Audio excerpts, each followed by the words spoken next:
Okay, I want to share some of the progress that I've made with my vacuum pump method of attaching a thin luthier panel to a backing board for sanding on the Flatmaster. So here's the thin panel. As you can see, it's quite thin. So the question is, how do you hold it to a backing board for running it through the Flatmaster so you don't sand off your fingernails and tips of your fingers? It wouldn't be very pleasant.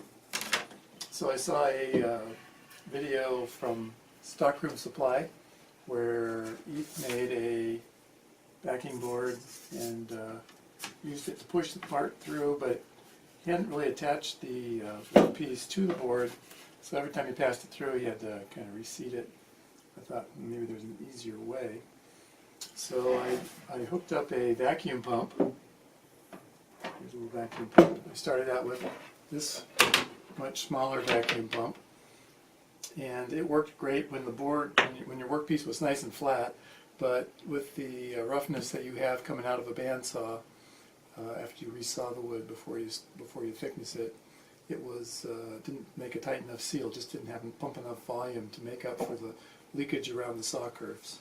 So I bought this slightly larger pump on Amazon. This one was I think $14. This one was $9. And the $14 pump pumps about 6 times more air, and that's enough. It also has a nice sized port on it that goes right onto this little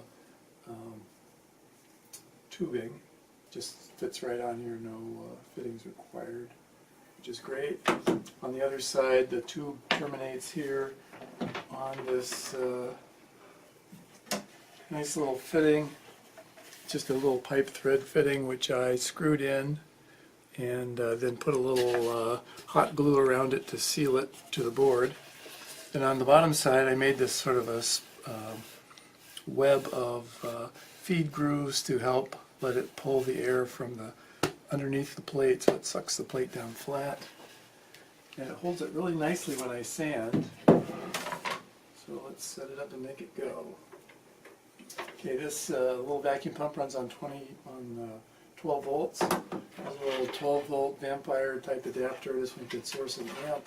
This guy draws 6/10 of an amp, so we're in the ballpark. Just plug it in like that. Plug this in, you can hear it run. It's not too loud. I just put that on the floor.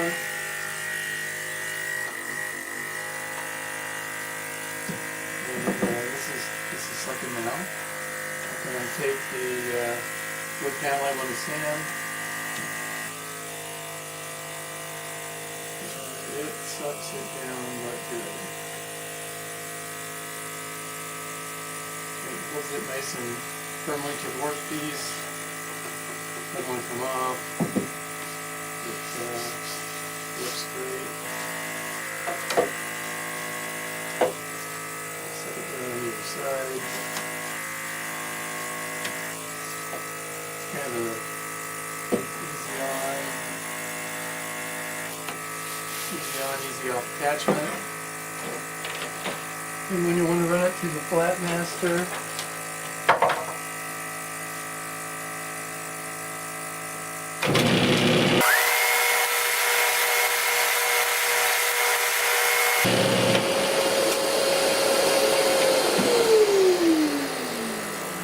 works great, sands it nice, and when you turn off the vacuum, part drops right off. It's not a bad little system. Quite pleased. So let's see how it does with a rougher piece that hasn't been surfaced. So what do I got here? Okay, here's a piece of scrap. Now this doesn't fit my footprint very well. I've got some of the vacuum distribution grooves that are outside the range of the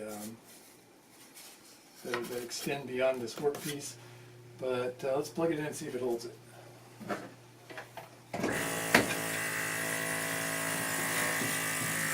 It does. because these grooves go out beyond, it doesn't hold as tightly as it does on a workpiece. That's the right size for a ukulele topper bottom, which is what this particular backing board was sized for. I may have to make additional backing boards that have distribution networks that are designed for the size workpiece that I'm using.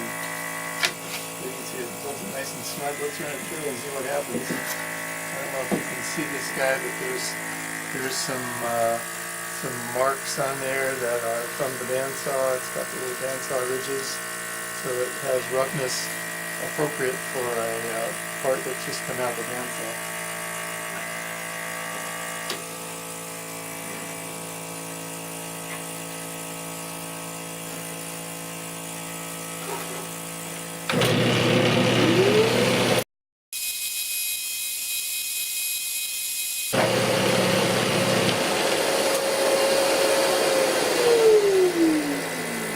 It's doing a nice job hitting the high spots, and there's some more passes that would be needed to make it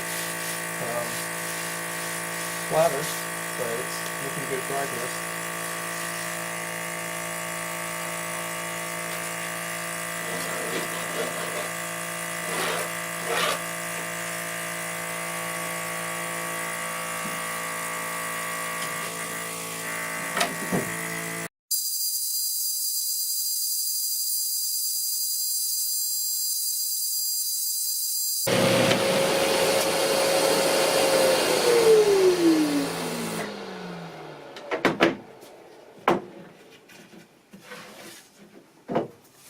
So basically, with the bigger vacuum pump, I've accomplished the objective of being able to hold pieces that have the roughness that comes from the bandsaw when I resaw the wood. So I would consider that a success.